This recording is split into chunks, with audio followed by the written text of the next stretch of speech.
Ang dato! Po! Pero lang ang kailangan namin. Ibigay niyo na ang kinita niyo, wala tayong magiging problema. Nagmaya! Amaya ka na! Akin na! Anak ko, tulong to! Kulang to! Sorry po. Kakaalis lang po kasi ng boss ko. Yun lang po iniwan ng pansukli. Tingnan mo pa saan? Wala! Wala, tapos na po ako mag... Hoy! Tasaklan! Sige na to! Sir, walang magpapakakayanin, ha? Nalalaman daw ang tibay ng isang tao hindi sa panahon ng kaginhawahan at kasiyahan, kundi sa panahon ng paghihirap at kasawian. Ito ang napatunayan ng bida sa ating kwento ngayon. Isang taong ninakawan ng lahat ng kanyang pinagsikapan. Sa kabila ng kanyang kasipagan at magandang hangarin sa buhay, nabaliwala ang lahat sa isang kisap mata lang.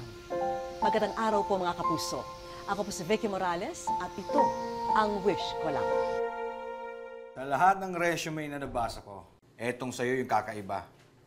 Ngayon lang ako nakakita ng nagbebenta ng gagamba sa job experience. Eto pa, nagtitinda ng gulay. Bantay sa bakery. House chores to eh. Hindi naman to trabaho. Sir, sideline ko ho kasi yan dati. Kumbaga, binabayaran po ako ng mga kapitbahay sa paglilinis po ng bakuran nila. Ganun no. Eh bakit naman ata lahat ng trabaho pinasok mo na? Sir, yung katulad po nagbebenta po ng mga gagamba, ng gulay. Yun po kasi yung kinikita ko ho doon, na yun po yung pinambabaon ko ng elementary ako. Tapos nung nag-high school naman po ako, yun naman pong paglilinis ko ng bakuran, tapos yung paggagapas. Yun po yung pinambabaon ko. Bilib ako sa'yo, bata. Masipag ka. Unang trabaho ba to? Ang ibig kong sabihin, yung totoong trabaho hindi yung sa palengke o sa bakuran ng kapitbahay mo. Opo. Pag nagkataon, ito po yung una. Eh kung ipalinis ko sa'yo yung bakuran ko, papayag ka ba? Sir, sabi ko nga ho sa inyo, lahat po ng trabaho, pinasok ko na ho. Kaya parang wala na ho ang karapatan na tumanggi pa sa trabaho. Donna, halika mo na. Donna, si Justine. Justine, si Donna, siya yung kahiran natin. Kamusta ho? Turuan mo nga si Justine ko paano maging room boy. Sir, teka, ibig niyong sabihin, tanggap na ho ako? Oo, tanggap ka na. Salamat, sir. Thank you po. Jean!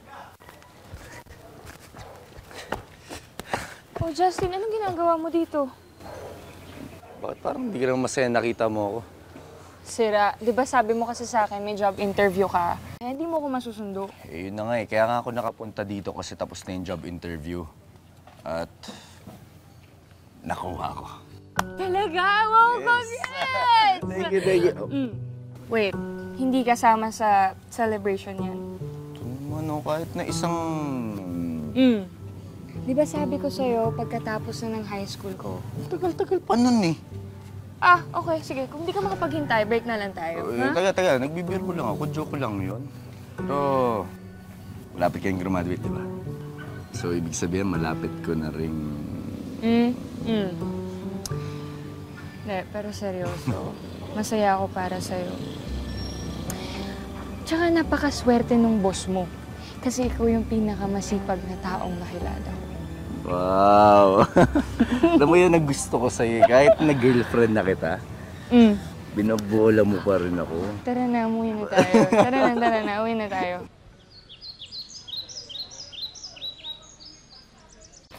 Anak, hindi ka pa ba tapos yung sa assignment mo? Bilisan mo dyan, kakain na tayo.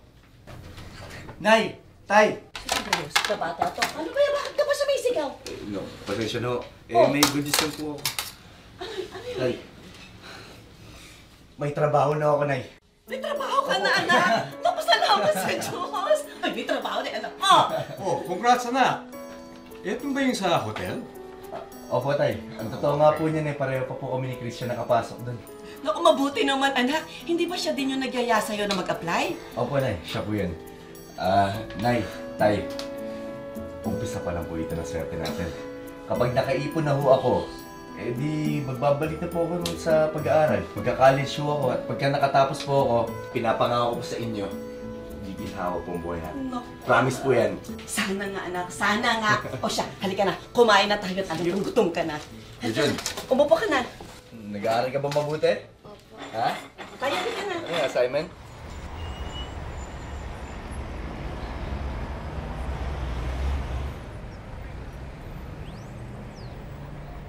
Ano bro? Tol. Gusto mo tulungan na kita dyan? Hindi na. Ako nang bahala dito. Kaya-kaya ko to. Sigurado ka ha? Oo. Tara, dami kasing customer ngayon eh. Sige, tol. Sige, sige. Okay.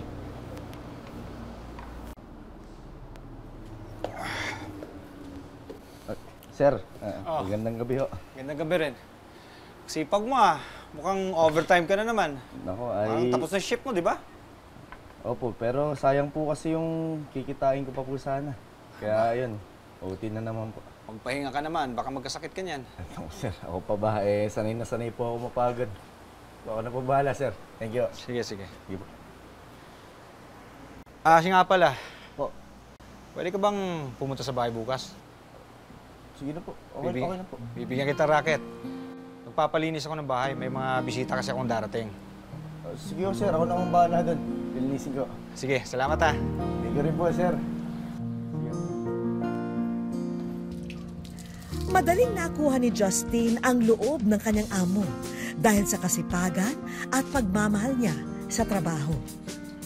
Kaya para matulungan din siya, sa halip na ibayad sa iba ang pagpapagawa o pagpapalinis, kay Justin na inaalok ito para dagdag kita nga naman ito sa binata.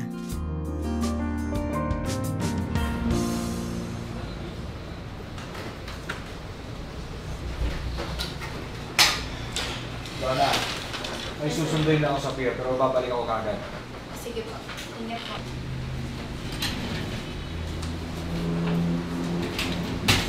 Siya nga pala, si Justin. Nasa likod po. Ginagawa po yung aircon. Okay, ano muna bahala rito ha? Sige po, sir. Ingat po.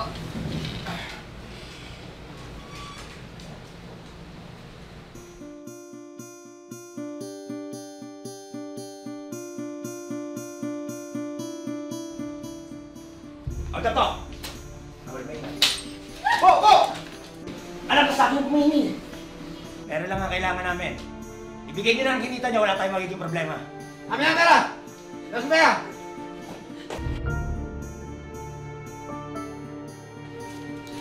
Sorry po.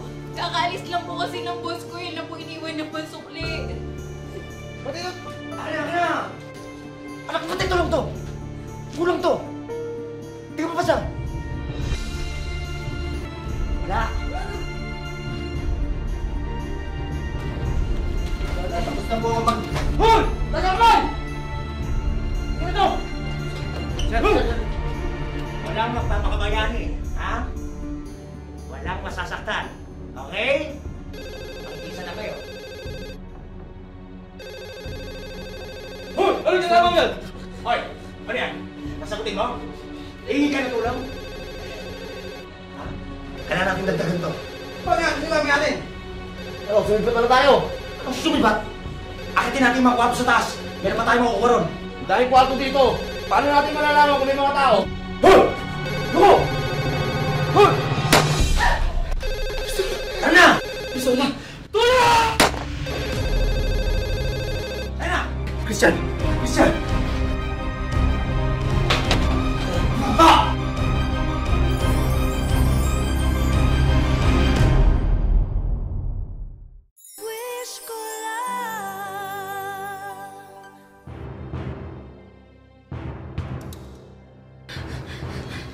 Christian!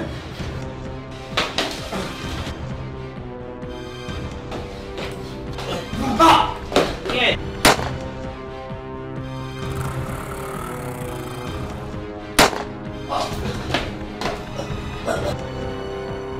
Sige!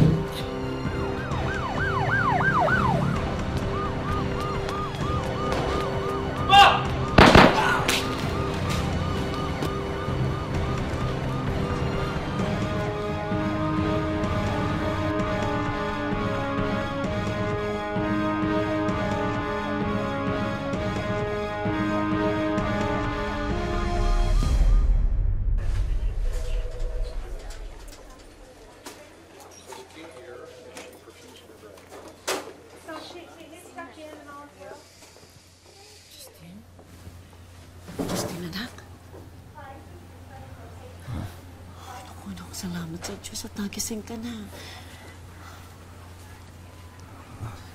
Oh, anak, huwag mo munang pilitin magsalita. Mahina ka pa.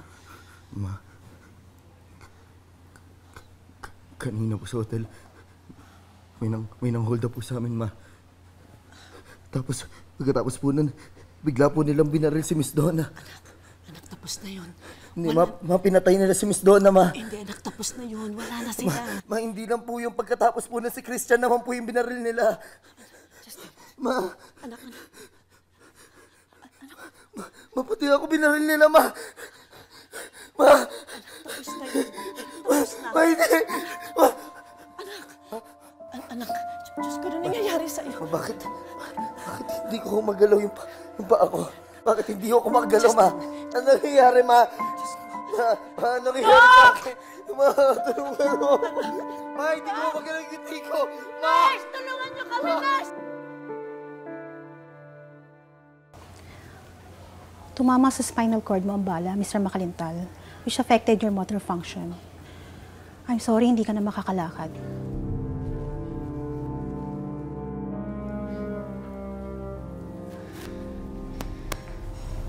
Justin.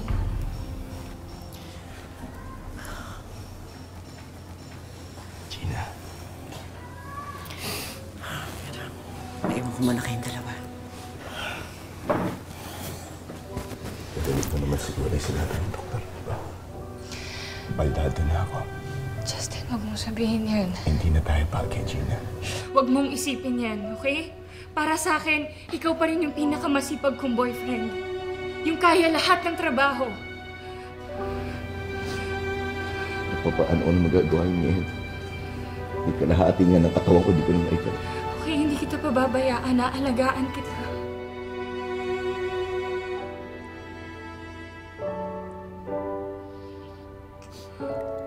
Ipinakita ni Gina kay Justine na walang magbabago sa kanila sa kabila ng nangyari. Araw-araw, pagkalabas sa eskwela ay diretso na ang dalaga sa ospital para bantayan at alagaan ang kasintahan.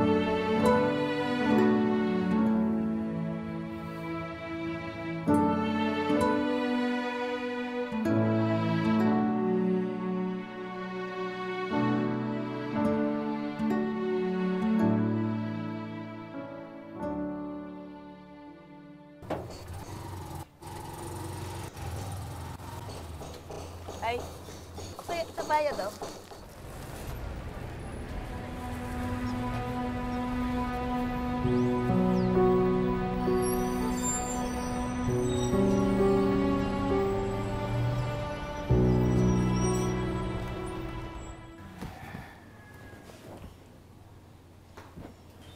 Anak, Oh, kailan ba huling nadalaw dito si Gina? kung di po ako nagkakamali, siguro po nung isang linggo pa. Bakit to? Wala naman. Hindi ko na lang kasi siya nakikita dito eh. Baka po busy po sa school kasi malapit na po yung finals na. Siguro nga. Ma, hindi ka ba sinasabi sa akin?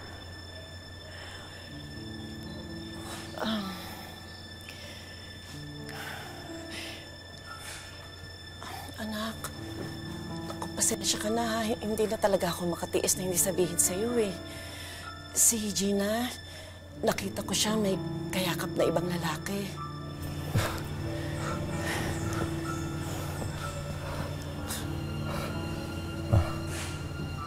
Hindi totoo yan, ma. Tinamaan ng bala ang spinal cord ni Justine, kaya paralisado na siya habang buhay. At sa panahon ng kanyang labis na kalungkutan, dito pa siya iniwan ng babaeng inasahan at minahal niya. Justin, kamusta ka na?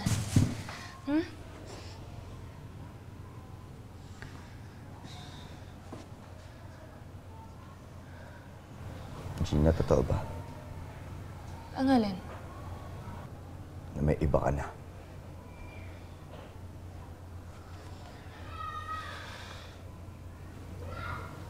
Bakit di ka makasagot? Kasi totoo, di ba? Justin, hayaan mo ako magpaliwanag. Yan, Gina. Hindi mo na kailangan magpaliwanag. Hayaan mo ako magpaliwanag. Umalis ka na. Justin, hayaan mo ako magpaliwanag. Umalis ka na, Gina. Pinilit kong magpakatid. Umalis ka na! Umalis ka na! Justin, pinipilit ko naman eh. Napagod lang ako, Justin. Umalis ka na. Hindi na, umalis ka na. Hindi Justin. na kita kailangan sa buhay ko. Justin, tama na yan. Umalis ka na nga! Ba't ba kayo umalis? Hindi na kita kailangan. Kung ayaw mo sa akin, ayaw ko rin sa'yo.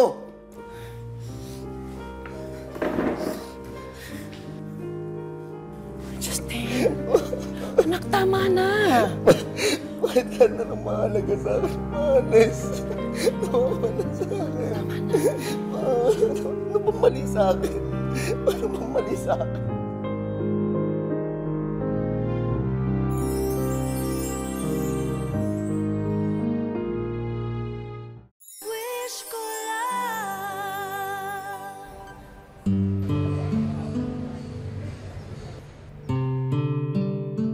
Kuya!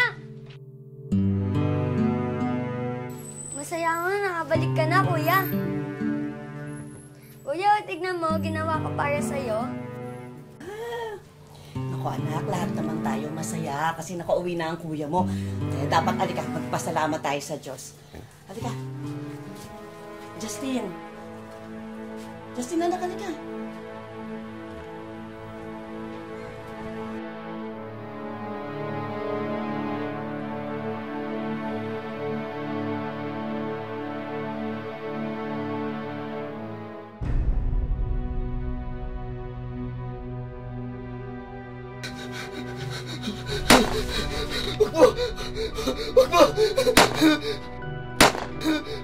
Huwag mo maawa po sa akin! Ayoko pa maging baldado! Huwag po! Huwag po! Justin? Justin? Justin? Justin, anak! Anak! Diyos ko! Justin! Justin! Justin! Anak, kumain ka muna. Okay ka na? Ay, tay. Sige na. Ako na bahala dito. Anak? Oh, kain ka na. Alam mo, anak, mabuti pa siguro ipasyal kita. Kahit dyan lang sa may bandang taniman, doon ka nangunguha ng mga gagamba nung araw. Doon ka din nakakita ng mga kabarkada mo. Malay mo, anak, doon ka rin makakita ng mga bago mong kaibigan. Tama na. Anak. Justin, ano ba? Sumasobra ka na. Naiintindihan ko yung sakit na nararamdaman mo. Pero hindi naman yan dahilan para bastusin mo kami. Hindi niyo ako naintindihan! Naranasan niyo bang maging baldado? Naranasan niyo bang maging lumpo? Naranasan niyo bang mawala ng mga pangarap? Hindi. Hindi ko nararanasan lahat ng sinasabi mo. Pero Justin, nanay mo ko. Nararamdaman ko lahat ng sakit na nararamdaman ko dahil dyan sa pagkakaganyan mo. Naranasan mo ba na makita mo at pinapanood mo ang anak mo na nahihirapan? Ha? Alam mo ba? Kung gaano kasakit para sa akin yun na wala akong magawa. Wala akong magawa. Hindi ko alam kung ano ibibigay kong lunas sa'yo para sa sakit mo. Hindi lang ikaw ang nahihirapan, Justin. Hindi lang ikaw ang nasasaktan.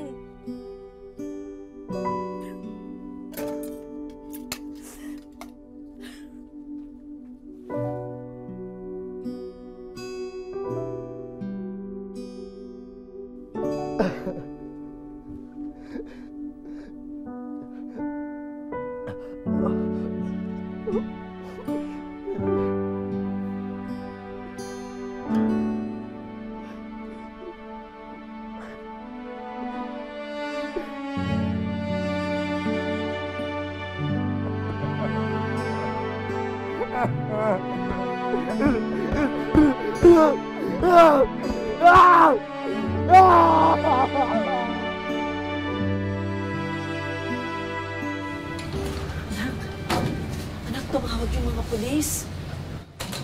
Nahuli na daw nila yung isa sa mga huldapin na nakabaril sa'yo.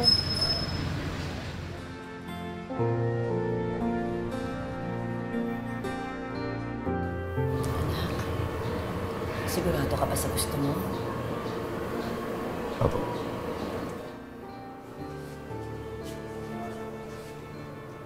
Isa ka sa mga hold up sa amin, di ba? Bakit mo ginawa eh? Gipit na gipit lang talaga kami. Yun lang ang dahilan mo, gipit na gipit! Nagipaltado ako dahil sa gipit na gipit kayo! Mali yung ginawa namin. Kaya humihingi po ako ng tawad sa inyo. Hindi ko na rin mabawi yung mga nangyari. At alam ko na wala na rin ang magagawa tungkol dyan. Pero dahil may tiwala ako sa Panginoon at alam kong mas matibay ako sa inyo, kahit na mahirap sa akin, papatawarin ko kayo. Salamat po.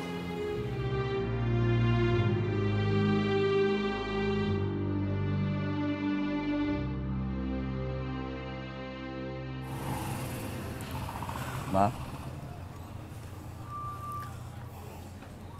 Oh, bakit ka umiiyak? Hanggang ngayon ba, anak, iniisip mo pa rin yun? Ma? Sorry po. Sorry po kasi naging mahina ho ako. Kasi yun, naging makasarili ho ako.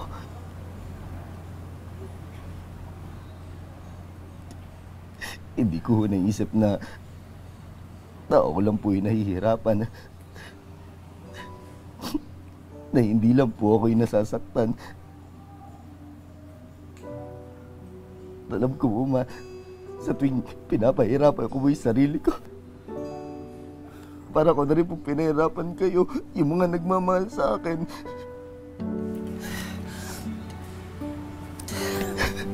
Pero alam mo, Ma, kahit na ganito ako, kahit na hindi na po ako nakakalakad, alam ko pa rin po sa sarili ko na napakaswerte ko. Maswerte ka, anak. Maswerte ka, maswerte tayo dahil mahal tayo ng Diyos. I love you, Ma. I love you too, anak.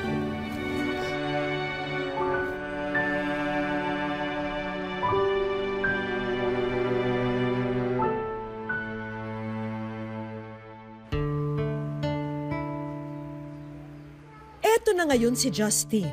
Sa 4 na sulok ng silid na ito, umiikot ang kanyang maghapon. Sa sitwasyon ko po ngayon, napakahirap po talaga. Halos kalahati po ng katawan ko, hindi ko po masyadong napapakinabangan. Simula po dito pababa, hindi na po siya naigalaw. Hindi po siya nakakaramdam. Buong araw nakatutok sa pagbabantay kay Justine, si Nanay Fidela. Sa kanya raw kasi nakaasa ang binata dahil limitado lang ang pagkilos niya. Kailangan po kasi ako ng anak ko dahil iniisip ko po bukas ng mga alawa, sino po maglilinis sa kanya? Sino po magpapalit ng diaper sa kanya? Kailangan ko po maging matatag. Kailangan ko po laging unahin ang anak ko bago po ang sarili ko. Dahil palaging nakahiga, nagkaroon na ng mga bed sore o mga sugat sa likod si Justine. Dagdag pahirap pa ito sa kanya. Mama, nagpapasalamat daw sa iyo, Mama. Salamat, Mama, hindi mo pinababayaan. Kahit minsan nagiging mainitin yung ulo ko.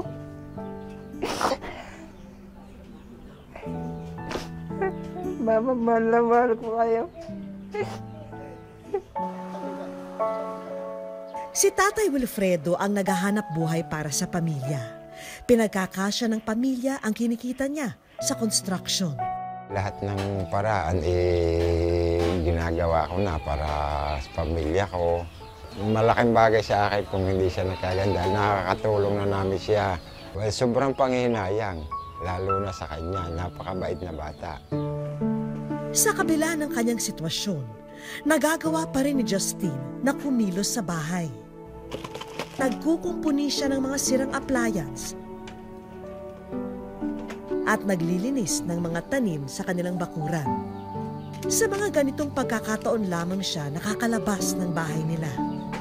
Sa kabila po ng sitwasyon niya at ayaw naman po namin siyang asahan, nagkukumpuni po siya dito ng mga sirang upuan, nagtatanim po siya ng papaya, pag-aalaga po siya ng manok.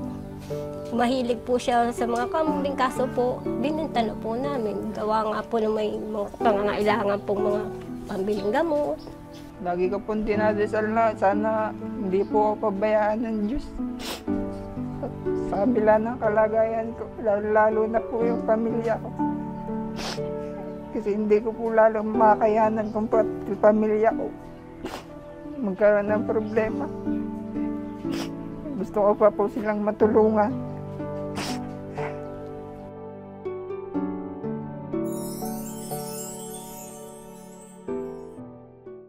Sa aming pagbabalik, Justin, ikaw ay nasa wish ko lang. Hindi ko po inaasahan na mangyayari yung inaasam ko.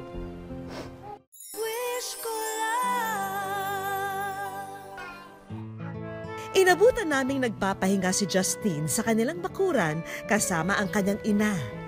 Hindi nila alam na kinasabwat na ng aming grupo ang isa nilang kapitbahay. Kunwari kasi magpapagawa siya ng sirang radyo sa ating bida.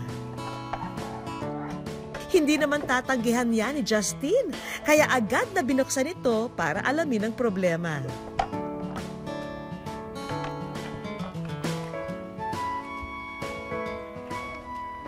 Justin, ikaw ay nasa wish ko lang. Masaya po. Hindi ko po inaasahan na mangyayari yung inaasam ko. Akala ko hindi po mangyayari. Niyaya na namin sina Justine, pati ang kanyang pamilya, para malaman na nila ang naghihintay na sorpresa. Lahat ng nakikita mo, Justine, mga regalo yan para sa'yo.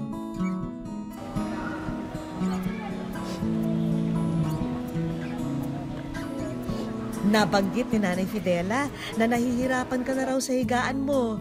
Kaya narito na ang handog naming specialized cooling mattress para hindi ka mainitan at hindi na dumami pa ang sugat mo sa likod. Dagdag pa riyan ang mga gamot at medical supplies na ito. Bibili lang po ako ng isang peraso sa isang linggo pag naubos. Mag-aalo na lang po ako ng dahon ng bayabas. Magpapakulo na lang po ako ng dahon ng bayabas. Sana'y makatulong din sa pagpapagamot mo, Justine, ang medical assistance na ito. Maraming salamat po. Salamat sa inyong lahat, lalo na po sa GMA7. Sa wish ko lang po. Malaking bagay po yan para hindi na po kami palaging bumili ng mga pangangailangan ko. Wala po makihingi. Justine, alam naming lagi mong iniisip ang kapakanan ng iyong pamilya at nais mong makatulong sa kanila. Magkaroon po ng pagkakakitaan para matulungan ako pong magulang ko. Para naman sa naudlot mong pag-aalaga ng hayop noon, hindi na problema yan. Maraming salamat po. Maraming salamat po sa tulong na binigay niyo sa amin. Papasalamat ako na marami sa inyo dahil napagbigyan niyo yung kahilingan ng anak ko. Ang buhay ni Justin ay isang paalala sa ating lahat na kung hindi man matupad ang lahat ng pangarap, hindi ito dahilan upang sumuko. Sa halip, maghanap tayo at bumuo ng bagong pangarap. Dahil habang may gusto tayong maabot, may dahilan tayo para mabuhay. Salamat po sa inyong pagsubaybay, mga kapuso. Ako po muli si Vicky Morales at ito ang Wish Ko Lang.